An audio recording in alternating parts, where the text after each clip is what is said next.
We're brought up thinking that revealing how you feel is really shameful, and we're brought up thinking that to tell other people your deepest feelings is a burden.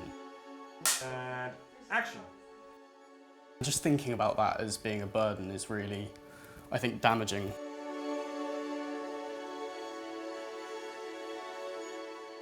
Ollie is the voice of people who are experiencing mental illness or suicidal ideation. He's representative of what a lot of people are feeling. For me, what was upmost in my mind when directing it was that I didn't want to tell an audience what to think. I didn't want to put mental health and suicide into a box and go, right, this is what it is and this is what it means. You can't do that. What I wanted to do was to give an audience enough room to fill it with their own moments, their own experiences, so that they could identify with each character. When it comes to mental health and suicide awareness, people can be told something, but being told is very different to living it or seeing it or experiencing it. And what film offers you is this idea of being able to share that experience with a storyteller and characters that you might be able to relate to. It really motivates people, it moves people, and it makes people realise different perspectives. OLLIE was an acronym for One Life Lost is Enough. And if OLLIE is an acronym for a wider meaning, then the character of OLLIE has a wider meaning than just his particular individual story. A good interest of mine was the character of Henry. I felt that he was the most relatable character in the production itself or in the film. And I think he symbolised a lot of the problems that we were aiming for. He's not necessarily a bad person, in my opinion, but I do think he's part of the culture of silence. A lot of people identify with Henry purely because I think a lot of the target audience is Henry.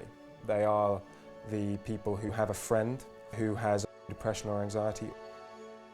Henry is Ollie's best mate, and I think he's got this mentality where you don't so much talk about it, and looking back on it now, I feel like Henry could have done more in his eyes.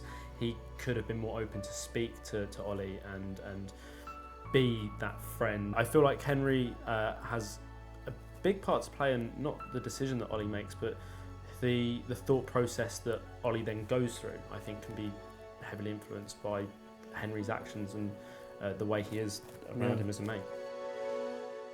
This is something we need to address because it could be our friend, it could be our family member, it could be anyone, and the message is that suicide, it's preventable, which many people in the past haven't realised because there was always some stigma attached to suicide. We need to talk about mental health more and talk about where people can get help.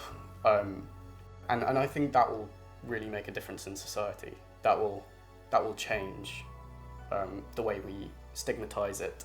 I think preventative action is the single most important factor in combating mental health issues in everyone, but in young people. But I mean, on that note, there's something that the OLLIE Foundation run, which is the assist training, which is giving people the tools to do that, to communicate and to talk. I think OLLIE's training is important because it's offering training to people to stop it from happening from the get-go and to spot people and ask that question, are you feeling suicidal? It's very simple in one way, but not a lot of people do it because they don't feel like they can talk about it.